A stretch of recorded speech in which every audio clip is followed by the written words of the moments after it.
using the hashtag NABJFactCheck. Again, the hashtag is NABJFactCheck.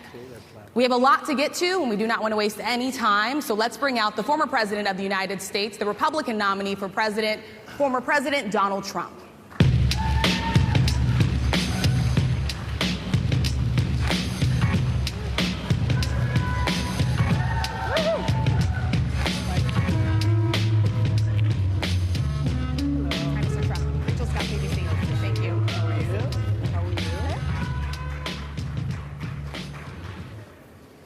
Mr. President, we so appreciate you giving us an hour of your time. I want to start by addressing the elephant in the room, sir. A lot of people did not think it was appropriate for you to be here today. You have pushed false claims about some of your rivals, from Nikki Haley to former President Barack Obama, saying that they were not born in the United States, which is not true. You have told 4 congresswomen of color who were American citizens to go back to where they came from. You have used words like animal and rabid to describe black district attorneys. You've attacked black journalists, calling them a loser, saying the questions that they ask are, quote, stupid and racist. You've had dinner with a white supremacist at your Mar-a-Lago resort. So my question, sir, now that you are asking black supporters to vote for you, why should black voters trust you after you have used language like that? Well, first of all, I don't think I've ever been asked a question in such a horrible manner. First question. You don't even say, hello, how are you? Are you with ABC? Because I think they're a fake news network, a terrible network. And I think it's disgraceful that I came here in good spirit. I love the black population of this country. I've done so much for the black population of this country. Including employment, including opportunity zones with Senator Tim Scott of South Carolina, which is one of the greatest programs ever for black workers and black entrepreneurs.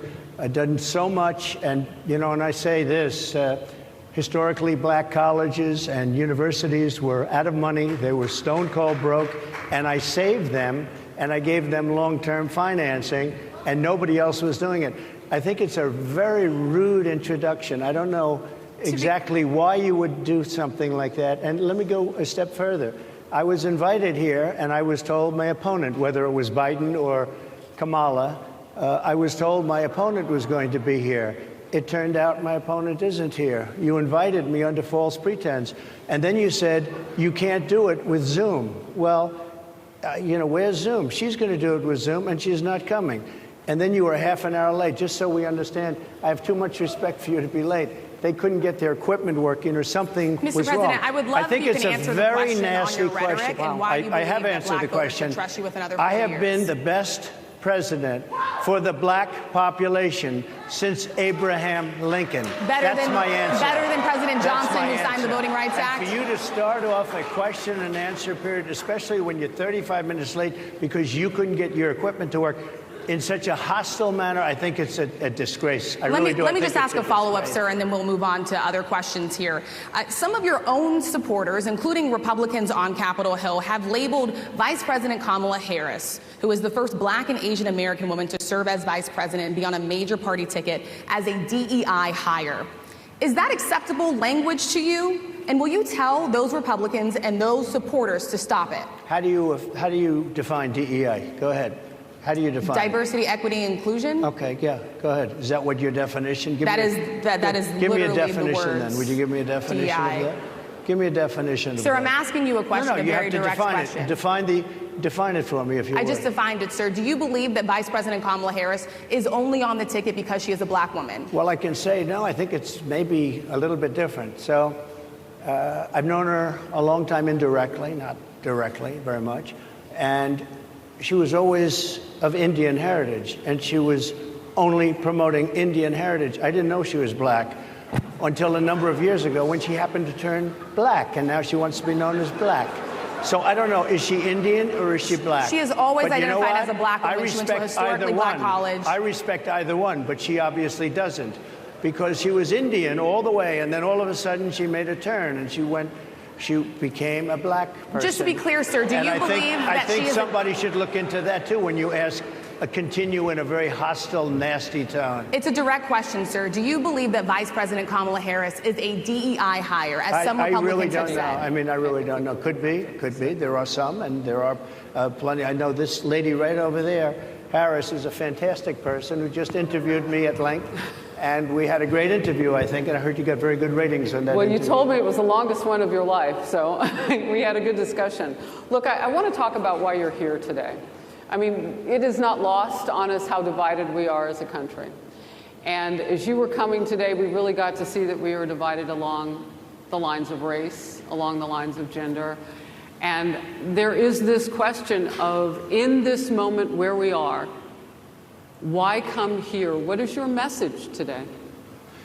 My message is to stop people from invading our country that are taking, frankly, a lot of problems with it. But one of the big problems, and a lot of the journalists in this room I know and I have great respect for, a lot of the journalists in this room are black. I will tell you that coming from the border are millions and millions of people that happen to be taking black jobs. You had the best.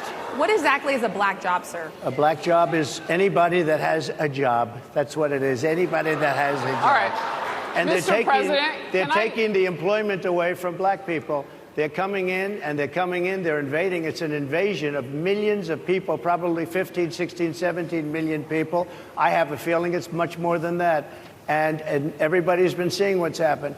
The first group of people, the black population, is affected most by that, and Kamala is allowing it to happen. She's the border czar. She's the worst border czar in the history of the world. There's never been a border czar like this. She's never even essentially been. She said she was there once, but not the right part of the border.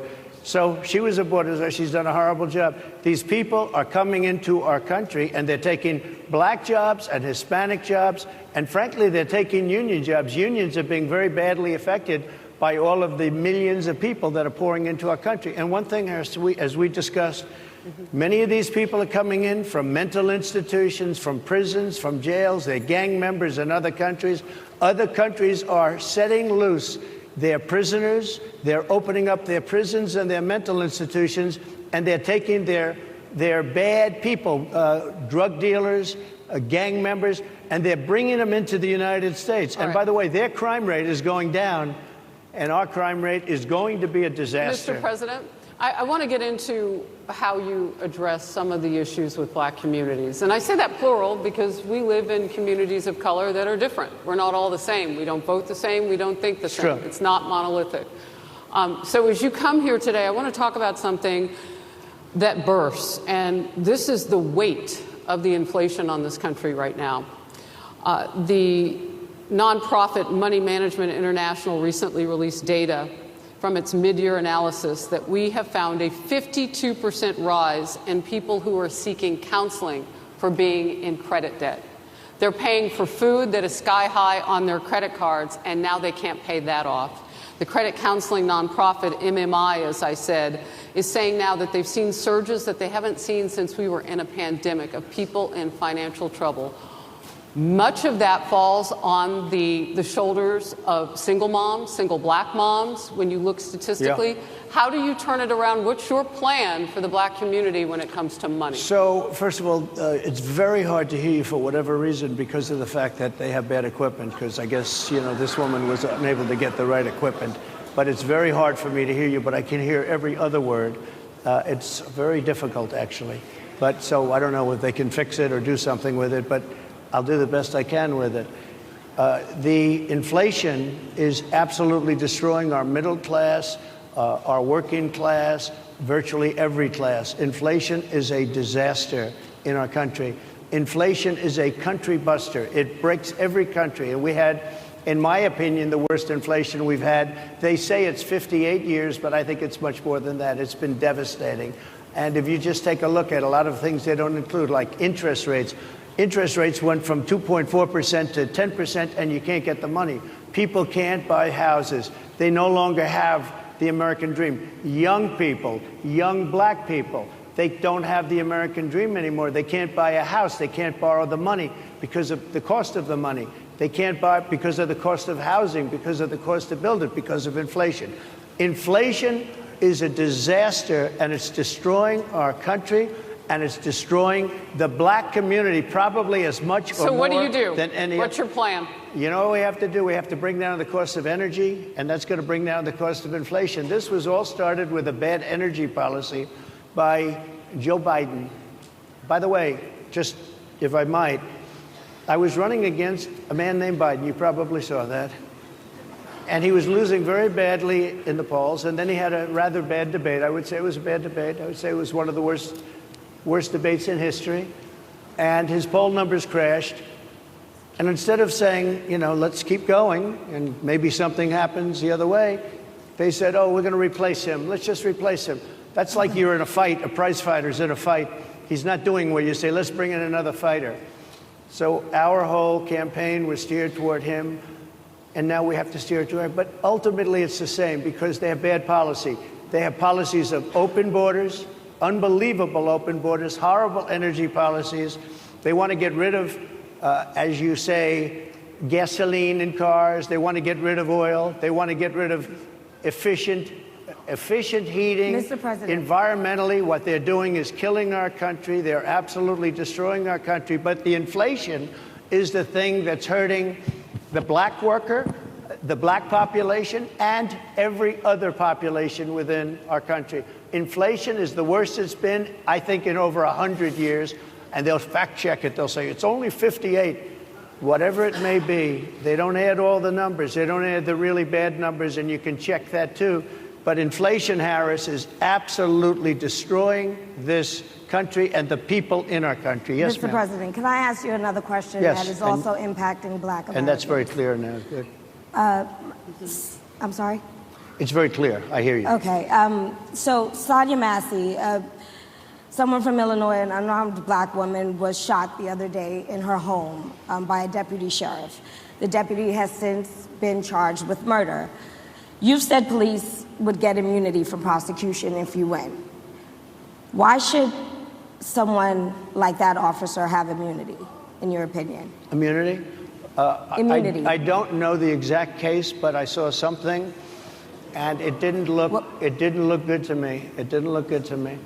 Are you talking with the water, right? Yeah, well, police unions are not backing this person either. Okay. But And again, why would? are they going to be charging the officer? I guess they're charging the officer. So why should he receive immunity? Well, he might not. I mean, it depends. It depends on what happens. I'm talking about people that are much different cases than that. We need people to protect ourselves. And by the way, in Chicago, as an example, a few weeks ago, July 4th weekend, they had 117 shootings and 17 deaths. Nobody wants that. Nobody wants that. We need to have our police officers have the respect and dignity back. In this particular case, I saw something that didn't look good to me. I didn't like it. I didn't like it at all. So can you get a little more specific back to the immunity question? Who would make those Well, right now, for the most part, people are protected by their unions, by their police unions, or by their police departments. But I'm saying if I felt, or if a group of people would feel that somebody was being unfairly prosecuted because the person did a good job maybe with crime, or made a mistake, an innocent mistake. There's a big difference between being a bad person and making an innocent mistake. But if somebody made an innocent mistake, I would want to help that person. What would those exceptions be? What would determine You an go innocent after mistake? somebody, and it's a very close call, and it's very dangerous. And you know, they have the policeman's life and woman is a very difficult thing because sometimes you have less than a second to make a life and death decision, and sometimes very bad decisions are made. They're not made from an evil standpoint, but they're made from the standpoint of they made a mistake. So I want to follow up really quickly. I find it interesting because you do talk about reining in prosecutors, especially when it comes to prosecutors that are prosecuting you. Why doesn't that skepticism apply to law enforcement? Well, I've been prosecuted because I'm a political opponent of two people that have weaponized our justice system. I've been prosecuted. I just won the big case in Florida. Everyone said that was the biggest case. That was the most difficult case. and I just won it. Now, Biden has a similar case, except much worse. I was protected under the Presidential Records Act. Biden wasn't, because he wasn't president at the time, and he had 50 years worth of documents, and they ruled that he was incompetent, and therefore he shouldn't stand trial. And I said, isn't that something? He's incompetent, and he can't stand trial, and yet he can be president. Isn't that nice? Mr. President, but they released him on the basis that he was incompetent. They said he had no memory, and he was a nice old guy, but he had no memory, and therefore we're not going to prosecute him. I won the case, and it got very little publicity. I didn't notice ABC doing any publicity on it, George. We covered you extensively, sir. I'd love to move over on to different topics. I didn't notice you do any publicity on it at all. I won the case, the biggest case. This is an attack on a political opponent. I have another one where I have a hostile judge. We have you for a limited time, sir. I'd love to move on to different topics. Excuse you. You're the one that held me up at 35 minutes, just so you understand. If we can move on now to the state of the race, sir, I want to get back to the campaign. Senator J.D. Vance is your running mate. He's had a lot of controversy lately, and I want to read you a few things that he has said in the past. He said the Democrats running the country are a bunch of childless cat ladies who are miserable at their own lives and the choices they've made, and so they want to make the rest of the country miserable too. He's not talking here about how great it is to be a parent. He's attacking what he says are the choices people are making to not have children. Did you know that he had these views about people who do not have children before you picked him to be your running mate, and do you agree with him? No, I know this. He is very family-oriented, and he thinks family is a great thing. That doesn't mean he thinks that if you don't have a family, it's not. I know people with families. I know people with great families. I know people with very troubled families. And I also know people with no families. They didn't meet the right person. Things happen. You go through life, you don't meet the right person. But he's not just talking about families here. He also says that people that don't have children should get less votes than those that do. I'm just speaking for myself. Is that your campaign I think position? I'm speaking for him, too. He strongly believes in family. But I know people with great families. I know people with not great families that don't have a family. And the people without the family are far better. They're superior in many cases, okay? He's not saying they're not. What he's saying is that he thinks the family experience is a very important thing. It's a very good thing. But that doesn't mean that if you grow up and you grow older and you don't meet somebody that would be wonderful to meet and would have been good, that that's a bad thing. He's not saying that. My interpretation, you'll have to ask him, actually, but my interpretation is he's strongly family-oriented, but that doesn't mean if you don't have a family, there's something wrong with it. Just one last point, and then we'll move on. Just one of the bedrock principles of American life is one person, one vote. Senator J.D. Vance has suggested that someone who has children should have more votes than a person who does not have children. I just want to be clear here. Is that the position of your campaign? Well, no, but it's not something I have ever heard before. I can tell you this. Right now you have illegal aliens coming into our country, many from prisons and many from mental institutions, and they want to give them votes. I don't think they should have votes. They came into our country illegally, and they're taking the vote away from all of the people in this room that have been here a long time, that have worked hard, that in many cases, and you'll see this happening, if I'm not elected, you're going to see it happening. If I am, you're not going to have any problem. But you're going to see it happening a long time. You're going to see the people in this room and people outside of this room are going to be losing their jobs to people that have come into this country illegally. Mr. President, can we stay with just kind of the state of the race right now? Because I felt like that vice president question, candidate question was right in there with that. Yeah. So let's talk about J.D. Vance for a little bit. He's had some stumbles out of the gate. I don't know if you're hearing what we hear as reporters, but it's been a tough couple of weeks for him. Why did you choose J.D. Vance? Why did you choose him? And I'm having a hard time hearing, too. I know everybody out there can, but it's hard to hear. I'll tell you why. I chose him because he's a very strong believer in work and the working man and woman, and especially the working man and woman who have been treated very unfairly, because you have many of them in this room.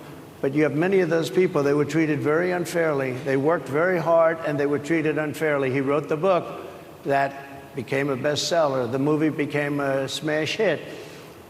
He's a very smart guy.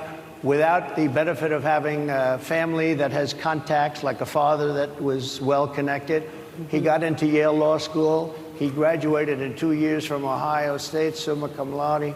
I mean, you take a look at, his career has been an amazing career.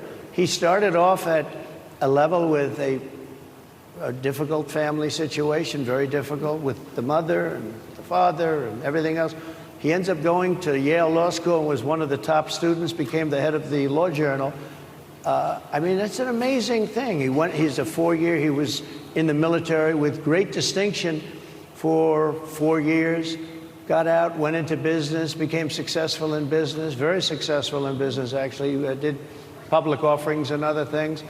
And I have to believe in that. I mean, he's somebody that was born in a rough situation. Most of the people know that situation because it was very well documented in his book.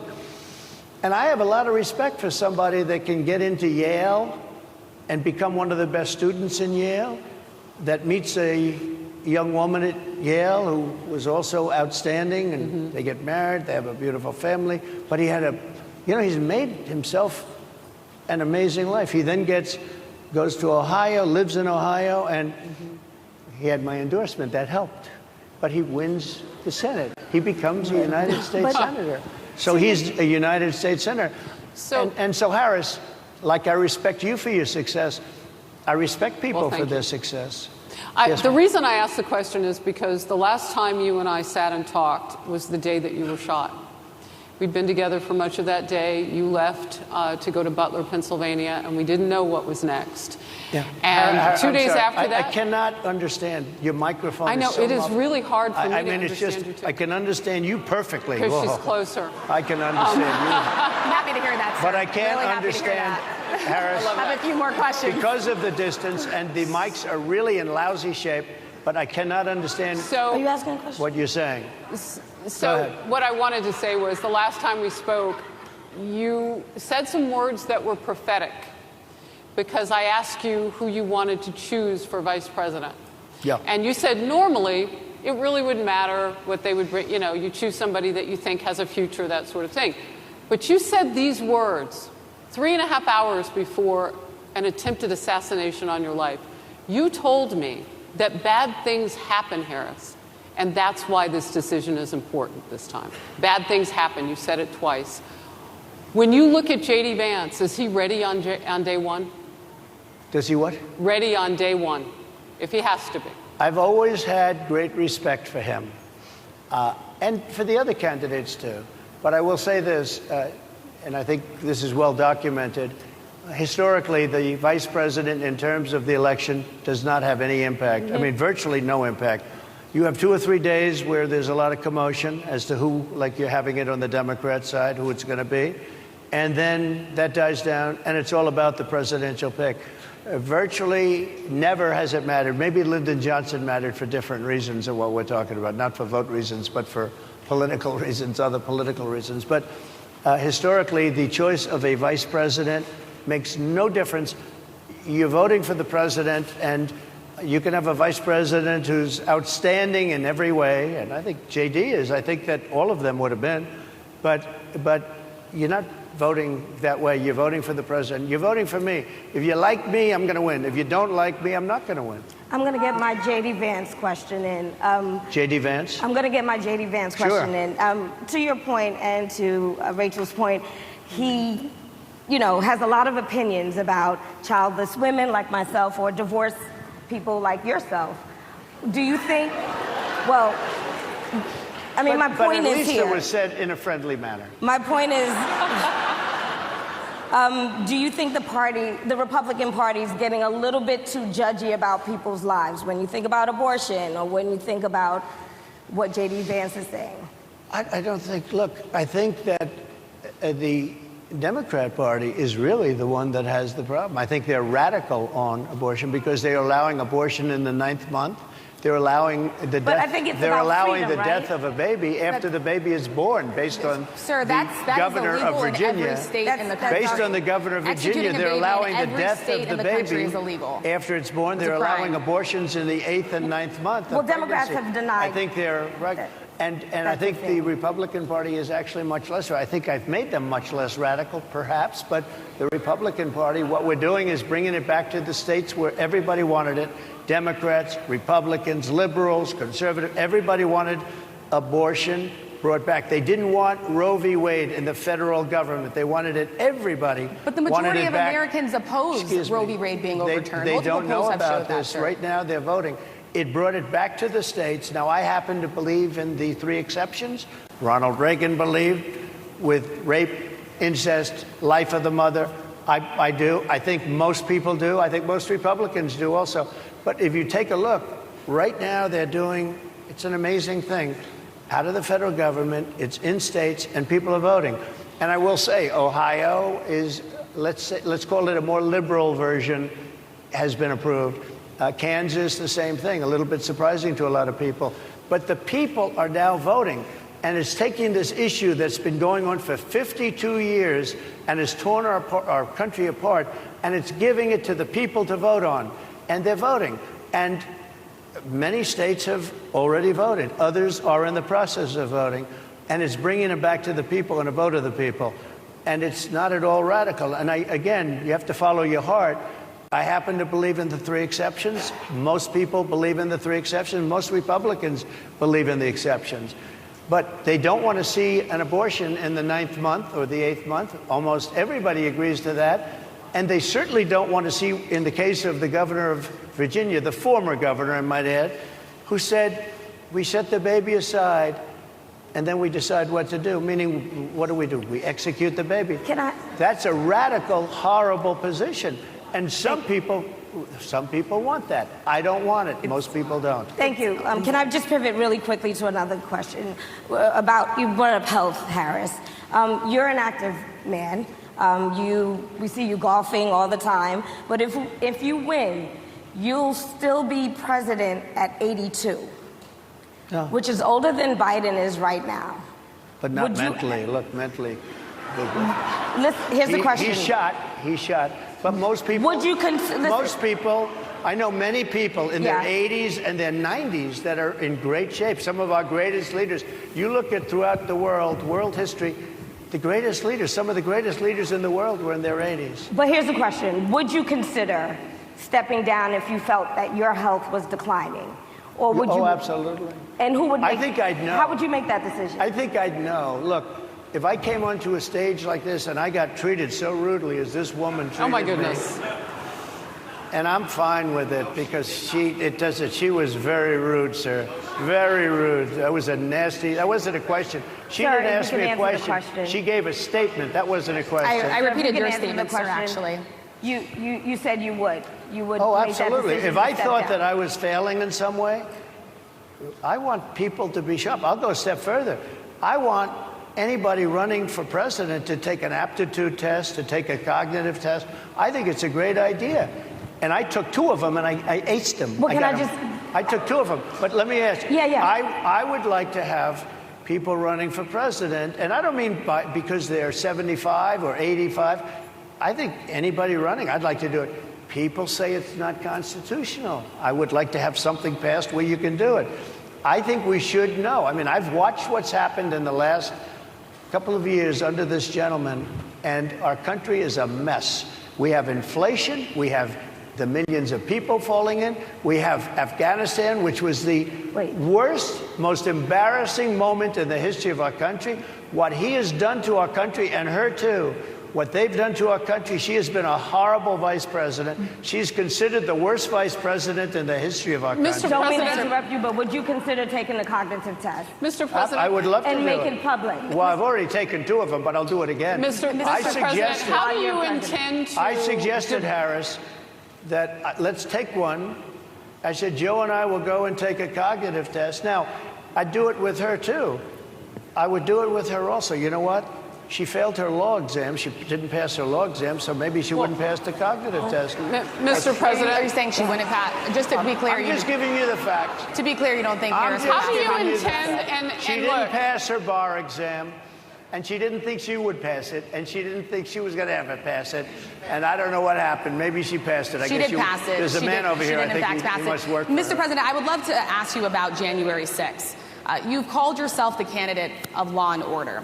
Yeah. When Time Magazine asked you if you would consider pardoning all the rioters, you said, yes, absolutely. Sure. You called them patriots. 140 police officers were assaulted that day. Their injuries included broken bones, at least one officer lost an eye, one had 2 cracked ribs, 2 smashed spinal discs, another had a stroke. Were the people who assaulted those 140 officers, including those I just mentioned, patriots who deserve pardons? Well, let me bring it back to modern day. Like about 5 days ago, we had an attack on the Capitol, a horrible attack on the Capitol. You saw the people that were protesting and spraying these incredible monuments, bells, lions, all these magnificent limestone and granite with red paint, red spray paint that will never actually come off, especially on the limestone. It will never, I'm a builder, I know about this stuff. It'll never, you'll see it in 100 years from now. They viciously attacked our government. They fought with police. They fought with them much more openly than I saw on January 6th. What's going to happen to those people? What's going to happen to the people in Portland that destroyed that city? But sir, my question is on those. What's going to happen to the people that tried to rioters who assaulted officers. You have to would you pardon what's those going to people? happen? Oh, absolutely, I would. You would pardon those? If they're innocent, I would pardon them. They've been convicted. And by the way, the Supreme Court just well, they were convicted by a very tough system. How come the people that tried to burn down Minneapolis, how come the people that took over a large percentage of Seattle, how come nothing happened to them? How come the people But sir, we're talking about people that were seen No, beting no. officers with flagpoles, dragging them down the stairs. They're on video. Have you seen that video, sir? Oh, really? Well, you would pardon those rioters? They shot a young lady in the face who was protesting. They shot her in the face. You know, nobody died that day. You do know that. But people died in Seattle. Nobody died, but people died in Minneapolis. You know people died in Minneapolis. And nothing happens, and nobody ever talks, and nothing happens to those people. But you went after the J6 people with a vengeance. And I'll tell you what about the cops that were, and I'm all for the police, as you know, but what about the police that are ushering everybody into the Capitol? Go in, go in, go in. What about that? Look, nothing is perfect in life. But you have people from Minneapolis, you have people just from 5 days ago in Washington, D.C. They were having fistfights and fighting with the police. They were spraying and destroying, they were desecrating our monuments in Washington, D.C. 5 days ago, and nothing happened to them. And you can't have two systems of justice. That's why they went after me as a political opponent, because they felt they couldn't win without doing that. And we're going to win our cases, and we're going to be vindicated. But I have to spend a lot of time on that and money. That's what they want. After the election, they won't care. Although in my case, I think they probably will, because the hatred is pretty deep. But I'll tell you, they went after me as a political opponent. That's never happened in our country before, and it sets a terrible, terrible precedent. What do you do on day one if you win? What's your first thing? What do? I close the border. And I do two things, because I can do a lot of things simultaneously. I close the border. We don't want people coming in. We want people to come in, Harris, but they have to be vetted. They have to be checked. They have to come in legally. I want people to come into our country, but they have to be vetted. They have to be checked. So when you say, what do? That, and I drill, baby, drill. I bring energy way down. I bring interest rates down. I bring inflation way down, so people can buy bacon again, so people can buy a ham sandwich again, so that people can go to a restaurant and afford it. Because right now, people can't buy food. Your grocery bills are up 40, 50, 60%, right? She's agreeing to me. Oh, she's agreeing. Thank you. I like you very much. Mr. President, I think we are. But it's true. Your grocery bills are up. And then they're mandating that you buy an all-electric car. You know, Elon Musk endorsed me, and he's a friend of mine. He's a good guy. He's a smart guy. But I'm against everybody having an electric car, okay? I'm very much against that. You have to be able to, if you want a hybrid or if you want a gasoline-propelled car. But, you know, we have more liquid gold, gasoline, oil, under our feet than any other country. More than Saudi Arabia, more than Russia, more than any other country. I want to use it. I want to use what we have. I want to bring down prices, bring down costs. And I also have to stop the invasion. And remember, they're taking your jobs. These people coming in are taking your jobs. Project 2025. I think we have to leave it there by the Trump team. All right. So leave it. That is the last word. Thank you so much, Mr. Trump, for coming today and joining us. Well, thank you very much. They've been telling us. I Thank can't you. hear him. Thank you, everybody, very much. Great Thank honor. you, Mr. President.